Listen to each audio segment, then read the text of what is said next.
Abonne-toi. Bonjour à tous, donc aujourd'hui on est en Dordogne, on est sur la commune de Ménesplet. Donc pour moi c'est une découverte. Donc il y a Adrien Dufour qui m'a fait l'honneur de m'inviter sur ce parcours-là pour me faire découvrir une pêche au feeder.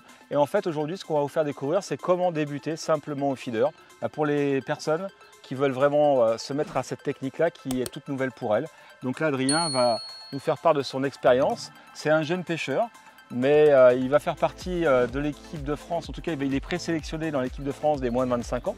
Donc c'est quand même déjà un pêcheur qui a fait un championnat de France jeune avec un bon résultat et qui a justement ce bon feeling pour pouvoir expliquer facilement les choses.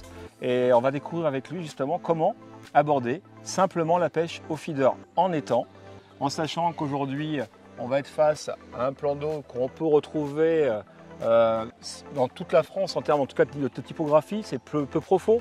Il va y avoir des brèmes, des plaquettes qu'on appelle les petites brèmes, des gardons, peut-être des hybrides, donc des mélanges de gardons-brèmes. Donc logiquement c'est quelque chose qu'on va pouvoir recalquer ailleurs facilement. Et on va avoir tout un lot de petites vidéos qu'on va vous présenter au fil de l'eau, justement sur les différents aspects de la préparation de la pêche, aussi bien la préparation que sur les montages, que sur la façon de positionner sa canne en action de pêche. Je pense qu'Adrien va nous faire découvrir tout ça tranquillement au cours de cette petite séance qu'on va vous délecter, vous faire découvrir régulièrement sur la page YouTube Garbolino France. Adrien, je vais te laisser te présenter quand même quelques minutes parce que je parle beaucoup, mais vas-y, présente-toi un petit peu. Je m'appelle Adrien Dufour, j'ai 20 ans. Ça va faire un an que je pêche pour Garbolino. On va essayer de faire le mieux possible pour vous présenter la pêche au feeder simplement et de manière efficace pour s'amuser dans une pêche de loisir classique. Voilà, je pense qu'Adrien sera vraiment un bon guide. J'ai déjà vu à l'œuvre parce que son activité actuellement, il est en formation et il est dans une boutique de pêche en alternance et il conseille régulièrement les pêcheurs justement sur le choix justement des amorces, des montages, des cannes à utiliser. Donc on a vraiment un jeune homme qui est vraiment adapté à nous présenter toutes ces petites astuces et ces petits, on va dire, réglages pour pouvoir réussir une partie de pêche très simplement. Allez, on va commencer peut-être à mouiller l'amorce ? On peut y aller. Allez, on peut y aller. Donc avant toute partie de pêche, au coup, que ce soit au feeder, à l'anglaise ou à la grande canne, il y a toujours une préparation d'amorce à faire. Donc là, Adrien va nous montrer un petit peu ce qu'il va préparer pour sa partie de pêche du jour. Donc on part sur une partie de pêche de 3 heures. Donc on va voir un petit peu ce qu'Adrien a besoin pour pouvoir justement pratiquer au feeder. Je te laisse nous dire un petit peu ce que tu vas mettre en place et puis je te laisse mélanger ta préparation. Déjà là on va faire une pêche type étang. Donc on va prendre déjà un paquet d'étang où on va mettre 500 g d'amorce. Et le plan d'eau est composé majoritairement de plaquettes brème. Donc on va utiliser de la brème vu que c'est le poisson le plus présent. Et on va utiliser à part égale 500 g pour avoir 1 kg d'amorce. Ça suffit largement pour 3 heures de pêche.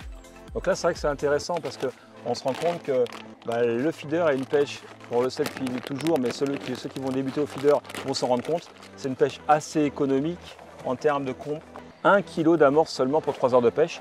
Alors là on voit l'intérêt de cette pêche qui est une pêche très économique en termes de consommation d'amorce. Voilà, donc ça c'est quand même très intéressant. Et ce que je remarque, c'est que tu utilises 2 amorces, donc une amorce brème que tu as précisé et une amorce étang. Donc en fait, c'est vrai que ton amorce elle est intéressante parce qu'en fait on a une couleur qui est très proche de la couleur du fond en fait, de l'étang. C'est ça, c'est une amorce qui va jouer un rôle de mimétisme avec le fond pour ne pas effrayer le poisson. Donc quand les fonds sont clairs, on va utiliser une amorce claire et quand les fonds sont sombres, on va utiliser des amorces plus sombres. Tout à fait. En fait, ça c'est une règle que tous les pêcheurs de compétition connaissent et que justement vous, pêcheurs loisirs, vous devez également vous inspirer. C'est vrai que pour réussir vos parties de pêche, un conseil, essayez en tout cas de ne pas trop trancher avec la couleur des fonds. Essayez de vous en rapprocher le maximum. Pourquoi? La raison est simple. Lorsqu'on crée des contrastes sur le fond, on a tendance à rendre les poissons plus visibles des prédateurs, type brochet, cendre et perche. Et en fait, cette problématique-là fait que le poisson aura du mal à rester en place. Et en faisant une amorce relativement similaire à la couleur du fond, les poissons ont naturellement développé des couleurs généralement au niveau des dos qui sont proches des couleurs des fonds et ils font vraiment eux aussi mimétisme avec leur environnement. Et le fait de ne pas justement générer un côté flash quelque part qui pourrait attirer le carnassier, et ben ça va les mettre en sécurité et ils seront bien sûr moins visibles les carnassiers et ils vont s'installer en toute sécurité sur l'amorce. Voilà, c'est l'explication principale des choix des compétiteurs des amorces qui font souvent mimétisme avec la couleur des fonds. C'est ça. Donc je vais laisser Adrien préparer ce fameux mélange. Donc je vois Adrien, tu n'as pas besoin de perceuse comme les grands compétiteurs, vu la quantité que tu utilises, On va tu pas peux se le brasser casser la tête. tranquillement à la main, quoi, en fait, il n'y a pas de problème. Hein. On arrive au bord de l'eau, on mouille l'amorce et le temps de s'installer tranquillement. Elle aura gonflé et elle sera prête pour la partie de pêche. Là, surtout sur 1 kg, c'est rapide, c'est efficace, on se prend pas la tête et on pêche. Oui, et puis en plus, grâce à ta cage, tu vas emmener naturellement cette amorce-là vers le fond et le fait qu'elle soit mouillée, on va dire tardivement, va la rendre très travaillante. C'est ça. Et je pense que c'est mieux d'avoir une amorce qui travaille au feeder qu'une amorce qui est trop Trop été collante. préparée. Là, ça va arriver au fond, ça va sortir de la cage rapidement. C'est simple, c'est pas comme si on était en rivière où il fallait quelque chose qui colle. Et là, je pense que c'est une super astuce qu'on vient de vous donner en fait, pour les débutants de pêche au feeder. Parce que c'est vrai que souvent, en pêche au coup traditionnelle à la grande canne, on a tendance à se dire, pour prendre des gros poissons, il faut une amorce mouillée des fois de la veille, une amorce qui travaille peu. Et cette amorce qui travaille peu, bien sûr, elle a un intérêt, c'est que généralement, elle reste longtemps en place. Souvent, on prépare un coup avec de nombreuses boules, quand on pêche à la grande canne par exemple, et on laisse les gros poissons arriver. Et là, au feeder, on est dans un autre concept. On va emmener l'amorce à un endroit précis, mais l'amorce, elle est lestée grâce à une cage en plomb.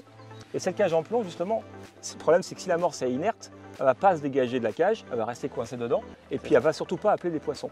Là, on va être sur des petits volumes déversés, et il faut que cette amorce soit quand même active. Et le fait de la mouiller au dernier moment, les particules ne seront pas gorgées d'eau au maximum et vont avoir tendance à se détacher plus facilement et à remonter vers la surface et faire un travail en vertical. Et ça, je pense que c'est très important et merci de ce conseil de mouiller l'amorce au dernier moment. Et Adrien a fini son mouillage d'amorce, donc je vais le laisser conclure sur ce premier sujet qu'on a développé. Du coup, on a fini de mouiller l'amorce, on va la laisser gonfler le temps de s'installer. Et du coup, on peut bien remarquer que j'ai utilisé à part égale 500 grammes des 2 paquets. Du coup, ça me laisse de quoi faire une prochaine partie de pêche. Et avec votre kilo d'amorce, vous avez de quoi faire votre partie de pêche durant 3 heures. Si vous en reste, vous pouvez très bien la congeler à la maison pour une future partie de pêche. Et si vous n'en avez pas assez, rien ne vous empêche de vous lever de votre station et mouiller le reste de votre amorce pour continuer votre partie de pêche. Et parfait Adrien. On est parti. Allez, c'est parti. C'est parti.